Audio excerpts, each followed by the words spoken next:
తల్లిదండ్రులు చనిపోయినప్పుడు వాళ్ళు నరకం వెళ్ళిపోయినప్పుడు బాధపడకుండా ఉండడం కోసం ఇప్పుడు వైతరిణి నది అదంతా చీవు నెత్తులతో కూడినటువంటి నది అనమాట.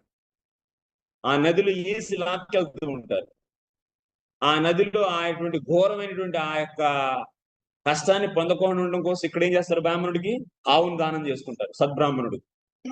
అక్కడ ఇప్పుడు వెళ్ళేటప్పుడు ఇక్కడ నుంచి జీవాత్మ అంటే ఈ శరీరం నుంచి ఆ యొక్క యమలోకాలకు వెళ్ళేంత వరకు, నరక లోకాలకు వెళ్ళేంత వరకు ఘోరంగా ఉండేది అనమాట. అంటే వేడి, విపరీతమైనటువంటి తాపం, కొన్ని వేల యోజనాలు లాక్కుని వెళ్తూ ఉంటారు.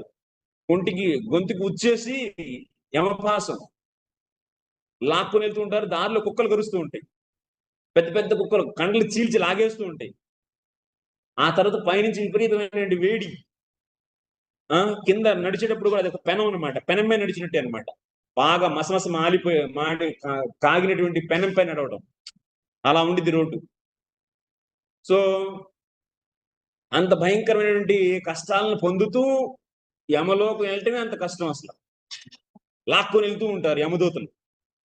అయితే అప్పుడు ఆ కాళ్ళు కాలుకొని ఉండడం కోసం ఇక్కడ చెప్పులు దానం ఇస్తారు. చెప్పులు దానం చేయిస్తారు, గొడుగు దానం చేయిస్తారు. ఎందుకంటే ఆ ఎండ పడకుండా ఉండడం కోసం గొడుగు దానం చేయిస్తారు. వైతరంలో ఆ చీవు నెత్తుల యొక్క వాసన భరించలేము అసలు.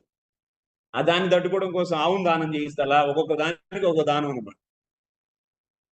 ఇలా ప్రాయశ్చిత్త కర్మలు ఉన్నాయి కదా ఓ పరీక్ష.